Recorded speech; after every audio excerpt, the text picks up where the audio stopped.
Speaking of which, he's greatness and personality personified. He's Rich Lerner, Golf Channel host, joining us from the coverage at Portrush. Great to see you again, Rich. How you feeling? Good, DP. Let me just begin by saying that you began as I popped on with Ashley Madison, and now we're talking Scotty Scheffler. So let me quote Scotty and rhetorically ask, "What's the point, Dan?" Do you have an answer? You're really dumb. I've thought No. long and hard like everybody else about who it is we're watching and what we're watching. And I've come to this.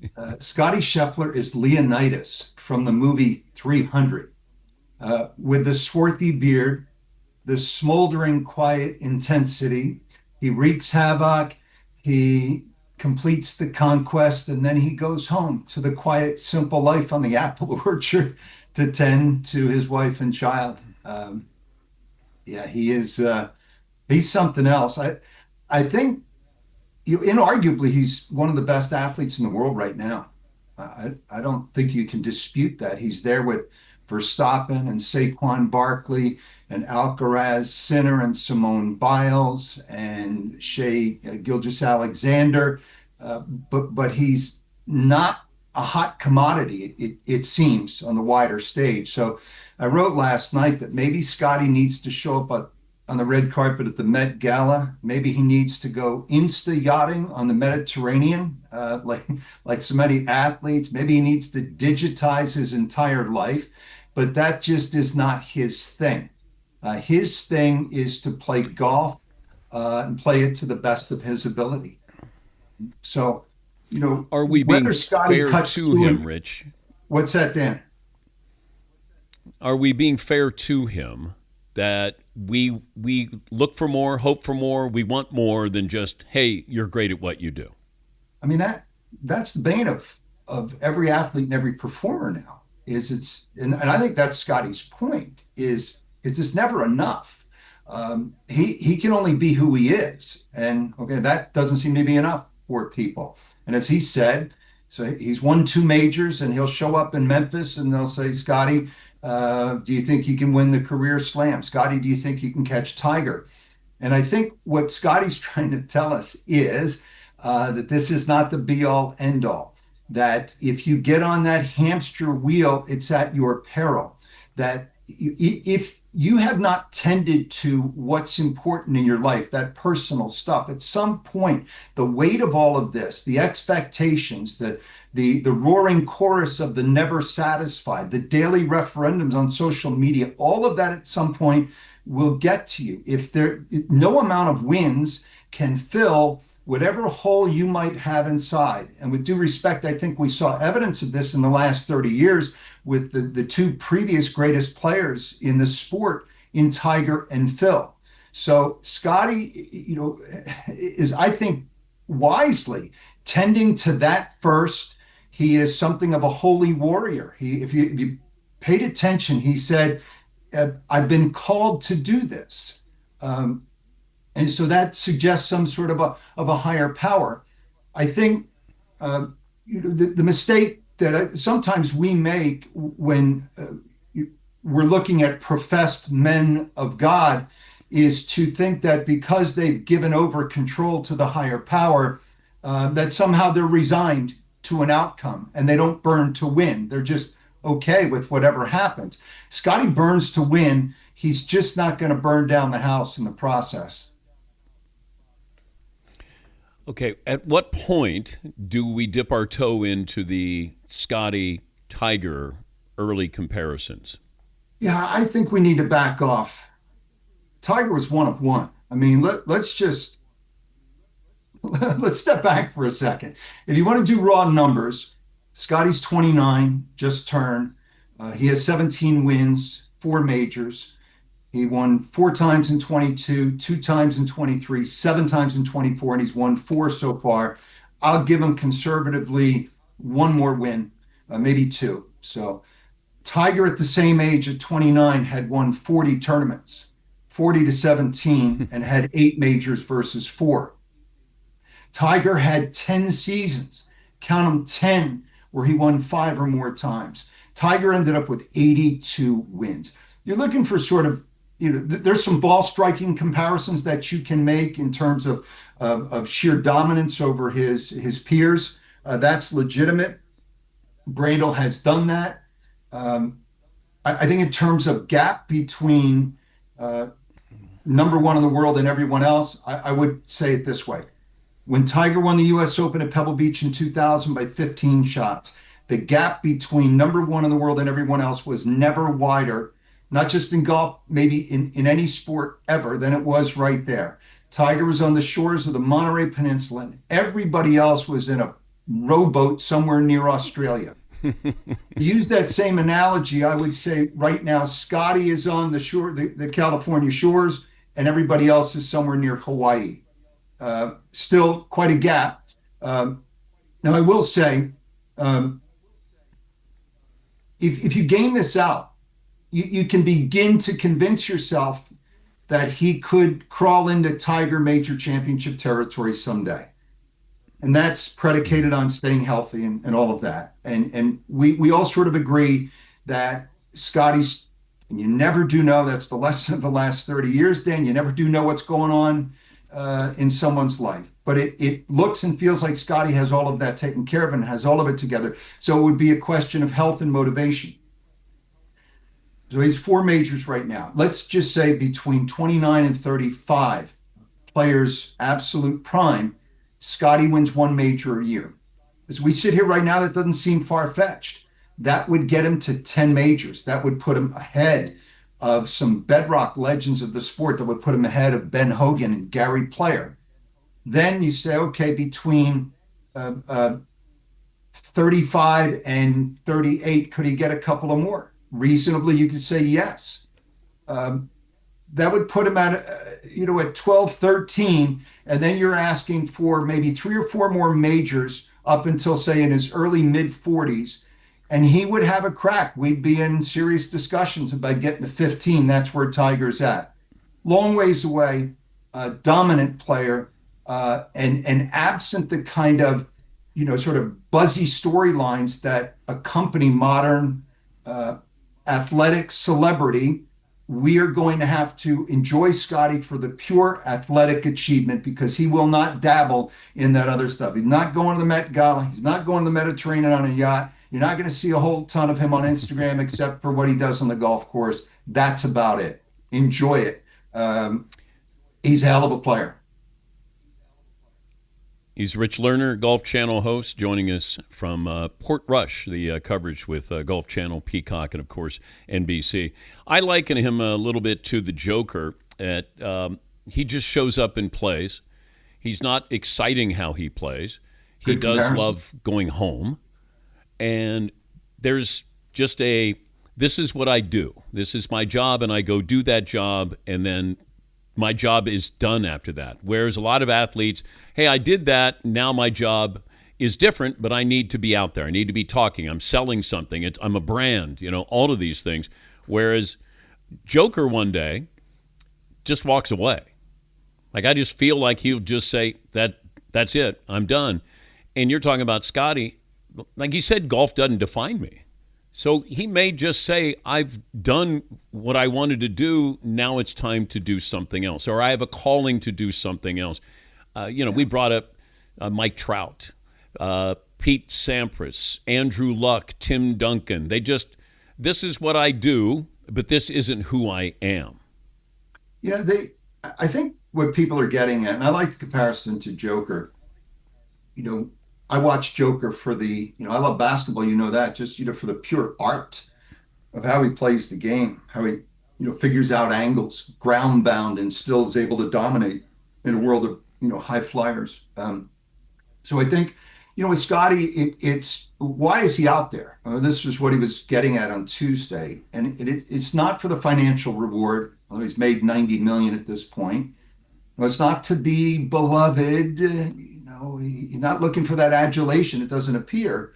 He doesn't need that from the public. He's out there because, again, he feels he has this calling. So what is the calling? It's you've been given this talent.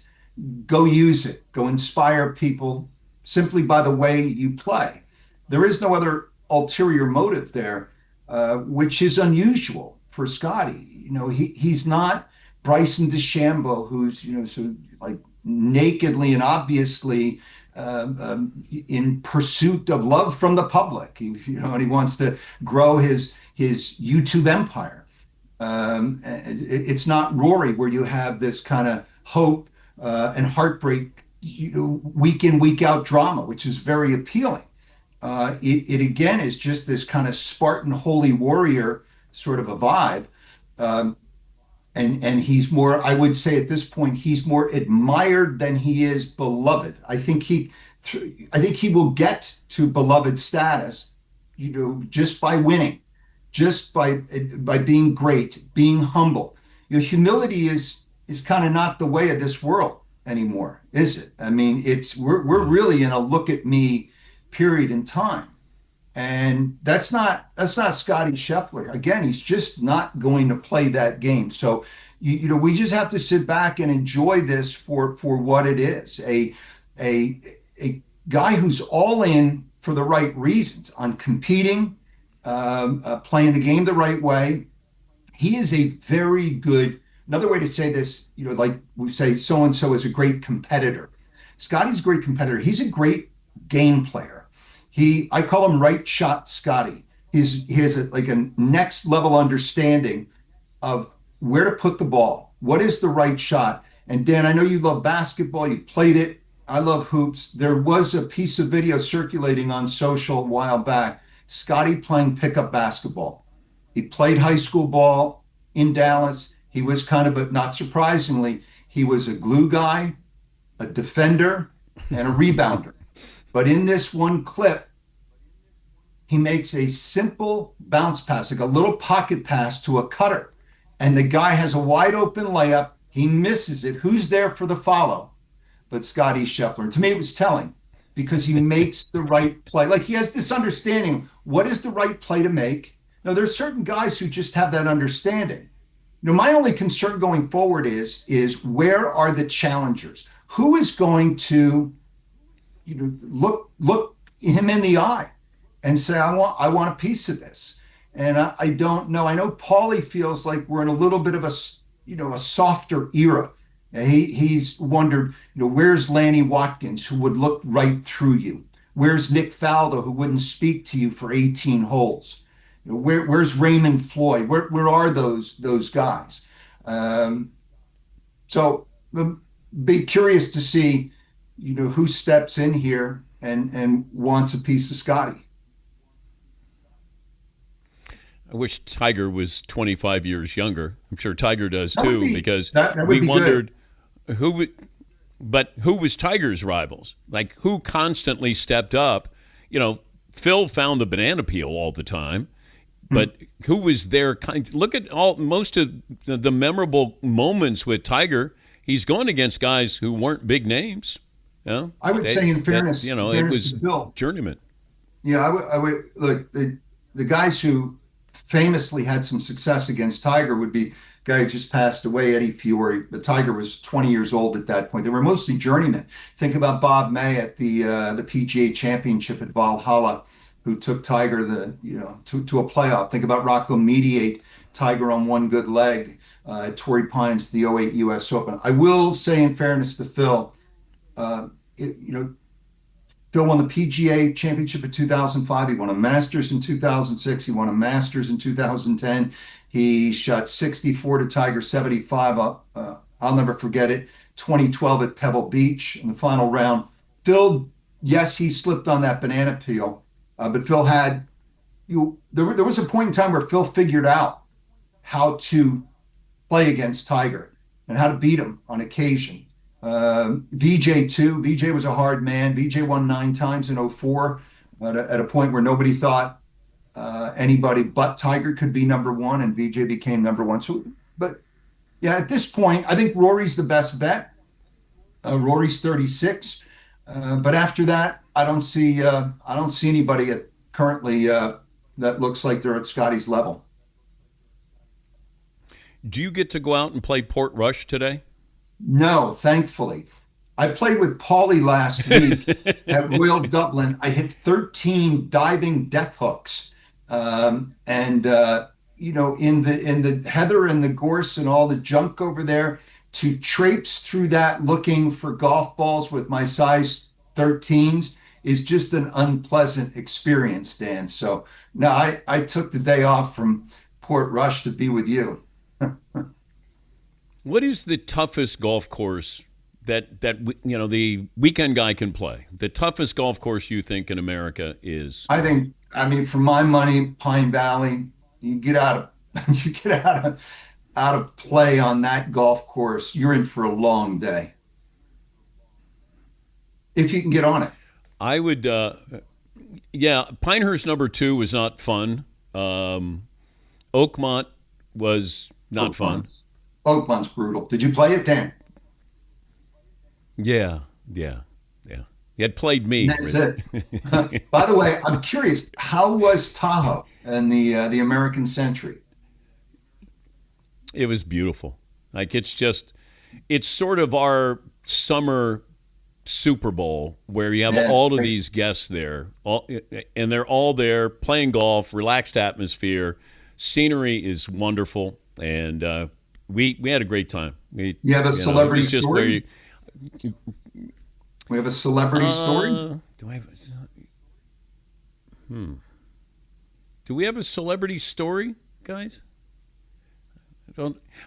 I go to bed at like 8:30, Rich, so I don't know. I kind of missed out on what's going on late night there. Yes, Paul. I would just say, seeing it in person the first time for us, the intensity of some of the celebrity golfers like Steph Curry, John Smoltz, and others that were on the range way early, being very, very serious about the competition. No, he's looking for something juicy here, sexy here, like gambling. I give you some. I've covered obviously the AT&T Pebble Beach Pro-Am back when it was the celebrity event. Used to go to the Bob Hope. Even been over to the one on the DP World Tour in Europe. There's one at St. Andrews, Carnoustie, and Kingsbarns. I followed Bill Murray one day at Pebble Beach. Murray riffing for 16, 17 holes. And when he's in the mood and he's on, is like watching, if you like comedy, it's like watching Tiger play golf and shoot 64. And when Murray's out there, he's Carl Spackler, as you could imagine, it's in the hole, that kind of stuff. Even though the ball is careening toward the Pacific Ocean, it's nowhere near the hole. But anyway, Murray on 17, the par 3 17th, Dan at Pebble, famous, where Nicklaus hit the flagstick in 72 and Watson chipped in 1982. It's a par 3, oceans behind, hits this horrendous tee shot right up against the grandstands, probably 30 yards right of the hole. Couldn't be any worse. And he traipses over. The grandstand's packed. And he walks over to his ball, and somebody from the top of the grandstands stands up and looks down and yells at Murray, "Hey, Bill, Kevin Costner made birdie here." And Murray, without hesitating, looked up and said, "Kevin Costner made Waterworld." I thought that was exceptional timing. And then on top of it, he stoned his pitch shot to about 3 feet and made the putt for par. So that'll always great coverage. Great coverage again. I enjoyed it, as I always do, live from the coverage at the Open Championship. Rich, safe travels home. Thanks for joining us. Thanks, Dan. Appreciate it. Rich Lerner, Golf Channel.